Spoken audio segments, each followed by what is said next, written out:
Hey guys, in today's video, I bring you an impactful story full of revelations that will give you goosebumps.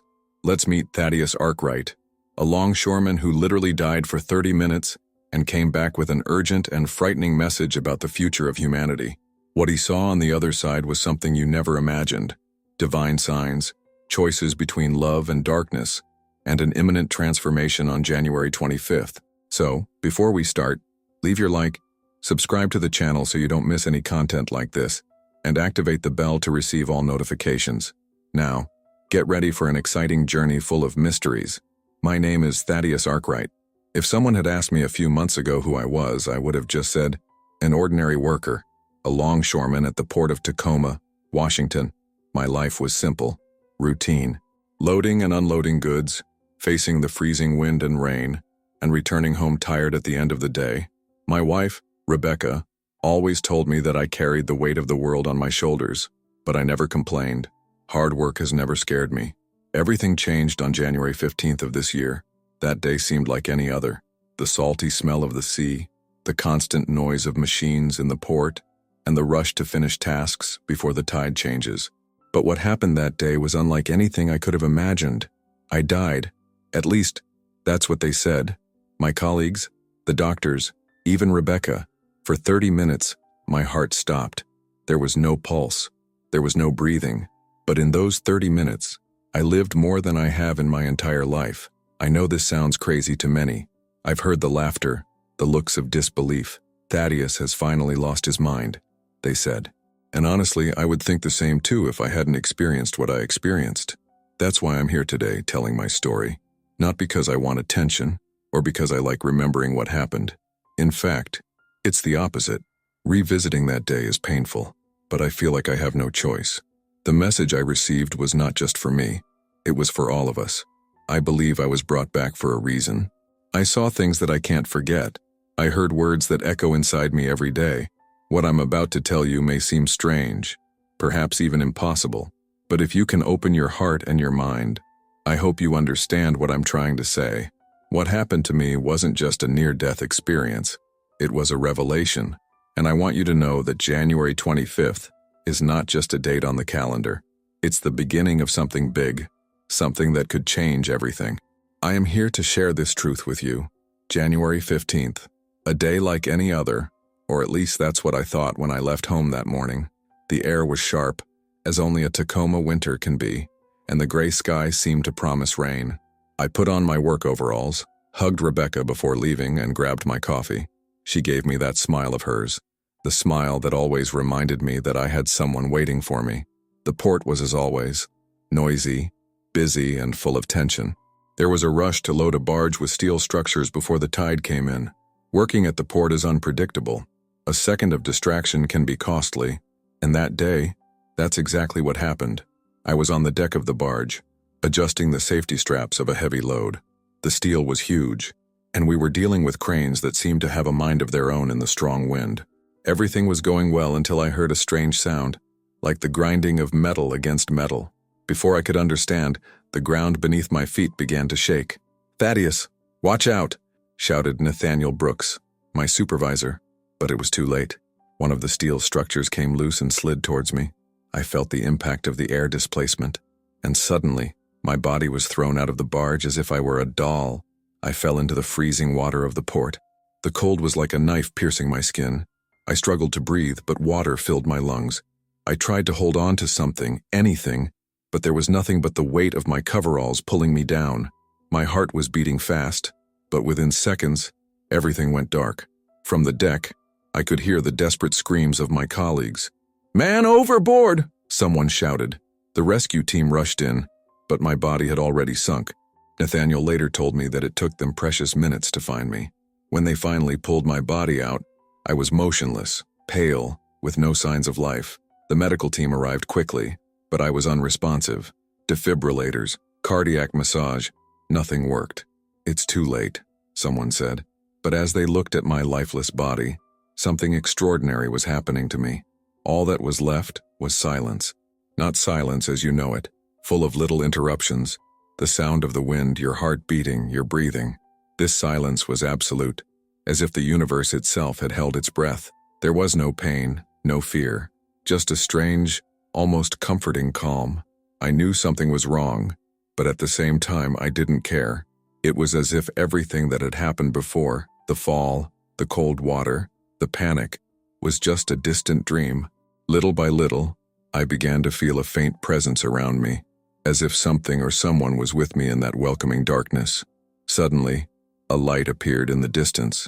It was small at first, almost like the glow of a candle in a dark room, but it grew, getting stronger and stronger until it filled my entire field of vision.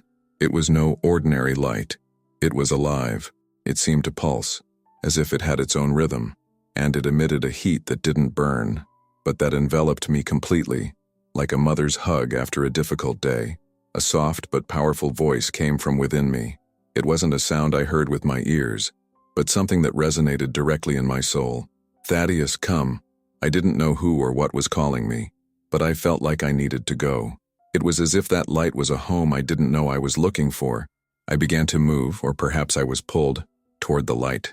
There was no ground beneath my feet, but I felt weightless, as if I were floating. It was then that I noticed the tunnel. It was a path made entirely of light, with little stars twinkling along its walls. Some stars seemed almost alive, vibrating as I passed. Each step, or whatever it was, took me deeper into the light, and with each movement, I felt something inside me heal. Old hurts, regrets, fears, everything was washed away by that energy. The feeling was indescribable. Absolute peace, unconditional love. It was as if every cell of my being was being filled with something pure and eternal. As I approached the end of the tunnel, a figure began to appear on the horizon. It wasn't a human, but something bigger, more luminous. I was about to find out what awaited me on the other side. Upon exiting the tunnel, I was taken by a landscape that seemed to have been taken from a dream, or perhaps something far beyond that. It was a place I cannot fully describe in words, but I will try. The floor seemed to be made of liquid crystal, reflecting the golden light emanating from everything around it. Gigantic trees rose as far as my eyes could see, their leaves shining in shades of gold and silver, like little stars. Air was not something you breathed, but something you felt. It was as if the atmosphere itself was alive, pulsing with energy. And that energy, that vibration, was pure love. Not a love like the one we experienced on Earth, with conditions and limitations, but an absolute, unconditional love that permeated every fiber of my being. I walked through that place, although I didn't feel my feet touching the ground. It was as if I was being led, guided by something invisible. On the horizon, I saw something that took my breath away, an immense temple, made of golden light that seemed to vibrate to the rhythm of the universe. It was both solid and ethereal, as if it were constructed of pure energy. As I approached, something even more powerful took hold of me. It was as if a wave of liquid love, that's the only way I can describe it, washed over me. It wasn't just an emotion, it was a force. I could feel this energy entering me, healing every pain, erasing every regret, washing away all the shadows I carried. It was as if everything I was, all my mistakes, my failures, my hurts, was dissolved and replaced by something infinitely greater. I came to a path lined with trees that glowed as if they were made of living light. Ahead, there was a portal that pulsed, invitingly. It was circular, with a light so intense that I almost couldn't look directly at it. Next to the portal, I noticed inscriptions in the very energy that formed its structure. They were not words like the ones we know, but symbols that I somehow understood. They spoke of unity, of connection, of a greater purpose. I stopped in front of the portal, hesitant, when I realized I wasn't alone. 7 translucent figures appeared around me, and I knew I was about to hear something that would change everything. As I stood before the golden portal, I felt an overwhelming presence approaching. 7 translucent figures emerged from the glow around me. They didn't walk like us. It was as if they were floating, with soft, almost ethereal movements, in perfect harmony. Each one was about 2 meters tall, and their bodies seemed to be made of liquid crystal that reflected the brilliance of each color of the rainbow. Among the 7, there was one that stood out. Its light was more intense and almost golden, like the sun at its peak, but without dazzling. Seeing them, something inside me awakened, a recognition that came not from the mind, but from the soul. I knew they were no ordinary beings. They weren't human, and somehow I didn't feel scared. They didn't speak with words. Instead, their messages were transmitted directly to my consciousness, as if they were inserted into my essence without the need for sound. Their voices, if I can call them that, were deep, like a heavenly choir, and each phrase seemed to carry an overwhelming emotional charge. The golden figure stepped forward and addressed me. "Thaddeus," he began, and just hearing my name from that entity made my soul vibrate. "You were brought here for a purpose." I wanted to ask what that meant, but I couldn't speak. My heart, or whatever was working in my current state, seemed to already know the answer. "Humanity is on the verge of a great transformation," he continued. "Signs will begin to appear on January 25th. Each soul will be called to choose between two paths, love or darkness. This choice will determine not only individual destiny, but the future of the earth and everything that lives on it." As he spoke, visions began to invade my mind. They were not ordinary images, but scenes loaded with meaning. I saw lights descending from the heavens, people kneeling in ecstasy, while others fled in terror. I saw crowds divided into those who shone with an inner light, and those surrounded by dense shadows. Another being spoke, his voice as serene as a calm breeze. "The earth, as you know it, is a living being. It feels, responds, and suffers from the choices made by its species. The time to balance the scales is approaching." And I felt an immense weight with those words. At the same time, there was hope. The golden figure extended what appeared to be a hand made of crystalline energy and said, "You have been chosen to return. Your mission is to share this message and prepare others for the signs to come." I trembled. "Why me?" I asked, finally finding my voice. "Because even the simplest of men can carry the greatest message," replied the being, with a wisdom that made me feel small, but also part of something immense. They didn't leave me with any more questions. Their figures began to disappear in the light, but their words continued to resonate within me, like a melody that never fades.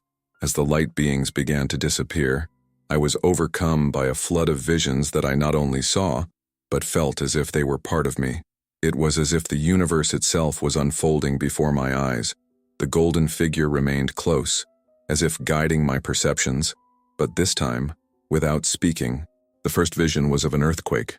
I was in the middle of it, but I didn't feel the ground shaking. I saw buildings collapsing, the ground breaking and crowds running in despair. I could hear the screams, but next to them there was something else, a kind of deep murmur, almost like the crying of the earth. "These disasters," explained the voice of the golden being, "are not punishments, but the result of accumulated choices. The earth is alive and is reacting." The scene changed. Now I was flying over a vast ocean, and a colossal storm was brewing. Lightning ripped through the sky in a terrifying spectacle, while giant waves swallowed ships entire. But amid the chaos, there was something unexpected. People praying, united in small groups, and where they were, a light shone, driving away the shadows. "Spiritual connection," the being continued, "is the key. Those who choose love and unity will find refuge even in the most devastating storms." Another vision came, and this time it was more serene. I saw a green field, where people were walking and, with each step, flowers sprouted under their feet. Their faces shone with an inner light, and among them walked figures similar to the beings of light I had encountered. It was a vision of hope, a glimpse of what the world could be like. But soon this vision was replaced by another, darker one. I saw entire cities plunged into darkness. People seemed like walking shadows, empty and disconnected. I felt the weight of fear and loneliness that emanated from them, like a poison. "What about those who choose darkness?" I asked. "Darkness is not a punishment," the voice replied, "but a consequence. It is created by separation, ego, and fear. Those who do not reconnect to love will become lost in their own shadows." The final vision was the most powerful. I stood before a gigantic tree, its roots stretching across the cosmos and its branches touching every star. It was the tree of life, which connected all things. I felt its energy pulsing, but I noticed cracks in its trunk. "The fate of the tree is linked to humanity's choices," said the golden being. "Every act of love strengthens her, while every act of fear weakens her. Time is running out." Finally, the visions began to disappear, and I felt the weight of responsibility that awaited me. The golden figure spoke one last time before everything went dark. "Prepare them. January 25th is the beginning. The signs will come. It's up to you to help others choose. Suddenly, I was ripped from that heavenly environment so abruptly that it felt like an endless fall. The liquid love, deep peace, and absolute connection I had felt began to fade, replaced by something overwhelming: pain. It was as if my entire body was being pushed back into a place that no longer belonged to it. I felt like I was being sucked into a dark whirlpool, pulling me down, out of that realm of light and love. Every moment of transition was painful, both physically and emotionally. I wanted to stay. I wanted to beg to go back to that place where nothing hurt, where love was absolute, and where I finally felt whole. But the voice of the golden being still resonated with me. You have a mission. And then, with a violent shock, I felt my body again. It was like wearing tight, uncomfortable, and thorny clothing. The cold of the icy harbor water washed over me, and my chest felt like it was being crushed as my lungs desperately tried to function again. He's coming back. Keep going. The voices I heard were distant but desperate. My heart felt like it was being pressed from the inside as someone performed cardiac massage on my chest. Suddenly, air rushed into my lungs like fire, and I arched up, coughing up water and gasping for breath, tasting the icy metallic taste of the death I left behind. "My God, he's alive!" shouted one of the voices, which I recognized as Nathaniel, my supervisor. I looked around, but my eyes were cloudy. The cold water was still running down my face, and I was shaking uncontrollably. There were paramedics all around me, siren lights flashing, and faces full of shock and relief. "Thaddeus, can you hear me?" a woman asked, as she held my face so I could focus on her. I wanted to respond, but my voice felt caught in my throat. My body was exhausted, as if every cell was fighting to stay there. When I finally managed to mumble something, the words that came out were not what I expected. "I saw the light." The paramedics looked at each other. Nathaniel was standing to the side, his face pale, as if he had seen a ghost. "You had no vital signs for 30 minutes, one of the doctors said, with a tone that mixed disbelief and admiration. Even in the midst of the confusion and pain, I knew that something inside me had changed forever. The mission I was given, the visions I had seen, all of it was now part of who I was. It didn't matter how much pain I felt, I had to keep going. The days following the accident were a blur of physical pain and mental doubts. I woke up in a hospital room, with fluorescent lights above me and the constant sound of machines monitoring my vitals. My body felt like it had been through a war. Every muscle screamed, every bone felt twice as heavy, and breathing was still difficult, as if the air refused to accept me again. Rebecca was sitting next to me when I woke up. Her face was marked by deep circles under her eyes, and her red eyes indicated that she had cried a lot. When she realized I was awake, she let out a sigh that seemed to carry all the pain and relief in the world. "Thaddeus." His voice broke. She leaned over and grabbed my hand, squeezing tightly. "You came back to me." I tried to smile, but my mouth barely moved. "Rebecca, I saw something." "Shh," she said, stroking my face. "The doctor said you need to rest, but I'm here. I'm not going anywhere." The doctors entered shortly after, a whole team, with confused looks and expressions that mixed curiosity and disbelief. One of them, Dr. Lennox, explained what had happened. "You've been without vital signs for 30 minutes, Thaddeus," he said, looking straight into my eyes. "Clinically, that's impossible. People don't come back after that long, and if they do, there's usually severe brain damage." I knew I should be worried, but my mind wasn't there. I still felt the echoes of the words of the beings of light. "Signs. The 25th, I murmured. "What did you say?" asked the doctor, leaning in to hear better. Rebecca looked at me, worried. He's still very weak." I wanted to tell him what had happened, but the words wouldn't come. How do you explain something that is beyond human understanding? During my recovery, I began trying to organize my memories. Every sight, every word, everything seemed to be engraved in my soul, but my human mind seemed unable to process it all. Rebecca supported me, but I could see in her eyes that she had doubts.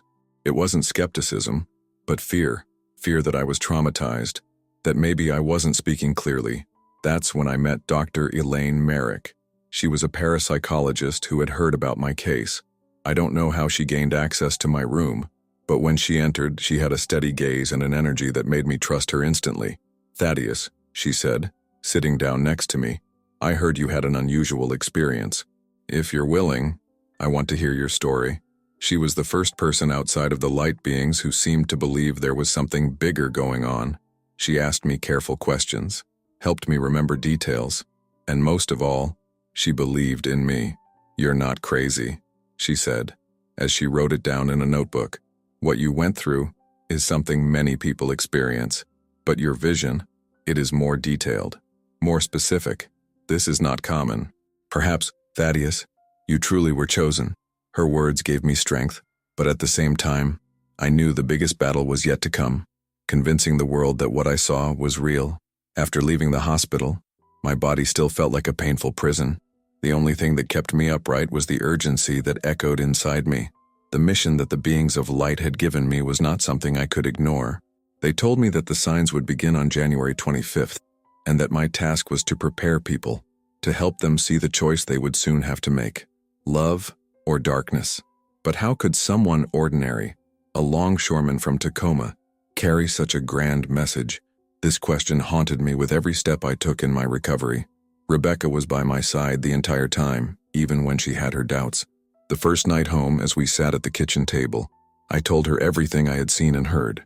Do you think people will believe me? I asked, looking at her with tired eyes. She was silent for a moment, looking at her hands. Then finally I said, Thaddeus, I don't know if people will believe it, but I believe in you. And that's a start. With her support and that of Dr. Elaine Merrick, I began sharing my story. Dr.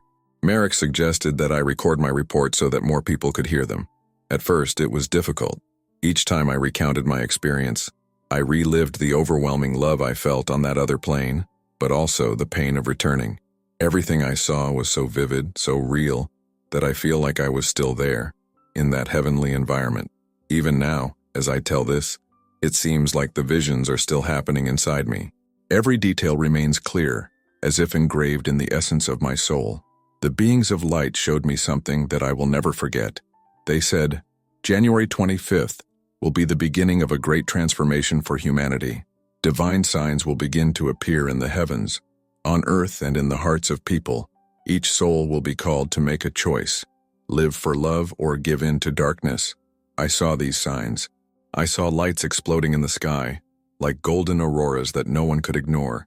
They glowed in shapes that seemed alive, as if they were messages from the universe itself. I saw people stopping in their routines, looking at the sky with tears in their eyes, feeling something they couldn't explain, but that touched them deeply. Some fell to their knees, praying or simply giving thanks. Others walked away in fear, unable to face what was happening. The beings also showed me the earth in agitation. I saw earthquakes tearing the ground, storms that seemed to bring both destruction and renewal. It was as if the planet was screaming, crying out for people to realize that their choices, every thought, every action, have a real impact, not just on themselves, but on everything around them. Then I saw a moment of profound separation. The people were divided into two groups. On one side, there were those who shone with an intense inner light, who had chosen love, compassion, and unity. They gathered around a gigantic tree, the tree of life. Its roots extended across the cosmos, connecting all beings and transmitting a vibrant energy, as if it were the beating heart of the universe. On the other side, there were those who were trapped in dense shadows. I saw fear, anger, and isolation on their faces. They seemed disconnected from everything, as if they had lost themselves. The beings told me that this separation was not a judgment, but a natural consequence of each person's choices. Finally, the beings of light said something that I will never forget. The future is not yet written, Thaddeus. It depends on the choices people will make. Every act of love strengthens the tree of life, while every act of fear and selfishness weakens it. Time is running out, but there is still hope. Tell them, choose love. Now, as I say this, I know that my mission is to get this message across. I don't know how many will listen, nor how many will believe, but if you are listening now, I ask you to think about what you saw and felt.